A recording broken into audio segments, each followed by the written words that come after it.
এমন এক মুহূর্তে দাঁড়িয়ে আপনাদের সামনে জুমার খুতবা দিচ্ছি, যেই মুহূর্তে লাখো মুসলমানের রক্তে আজ ফিলিস্তিনের গাজার জমিন রঞ্জিত। লক্ষ লক্ষ মানুষ শাহাদাতের অমীয় পেলা পান করে তারা আল্লাহর জান্নাতের মেহমান হয়েছেন। হাজারো বোন বিধবা হয়েছেন, হাজারো পিতামাতা সন্তান হারা হয়েছেন, হাজারো সন্তান পিতামাতা হারিয়ে এতিম হয়েছেন।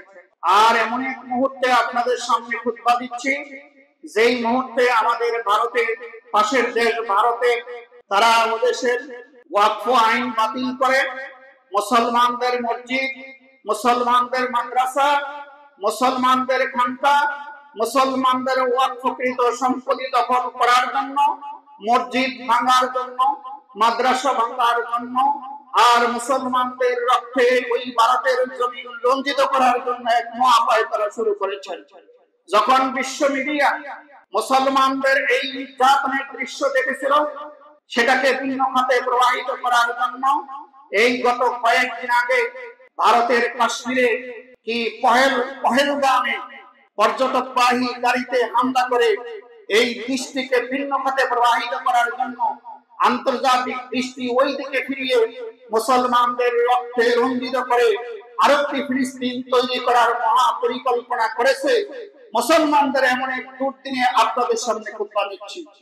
আর আল্লাহ রাব্বুল আলামিনের শাহী দরবারে দোয়া করছি, আল্লাহ ভারত গাজা সহ গোটা পৃথিবীর মুসলমানদেরকে হেফাজত করুন।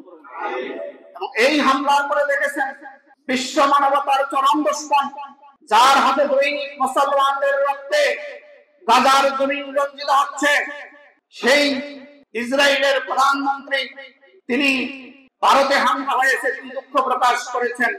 যে কোনো হামলা, যে কোনো হত্যাকাণ্ডে আমরা নিন্দা জানাই, দুঃখ প্রকাশ করি।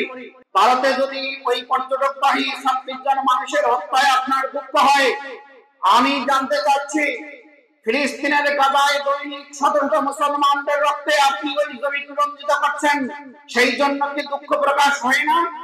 আসল কথা হলো পৃথিবীর বিশ্ব মুরব্বীরা মুসলমানদেরকে তারা মানুষ মনে করে না, মুসলমানদের কোন মানবতা আছে এটা তারা বিশ্বাস করে না, এই জন্য তারা দুঃখ প্রকাশ করে না। আর এ দিয়ে প্রমাণিত হয় আল কুফরু মিল্লাতুন ওয়াহিদ, দুনিয়ার সমস্ত কুফরি এবং বাতিল শক্তি সবগুলি এক। এই জন্য মুসলমানদেরকে ঐক্যবদ্ধ হওয়া দরকার, ঠিক কিনা?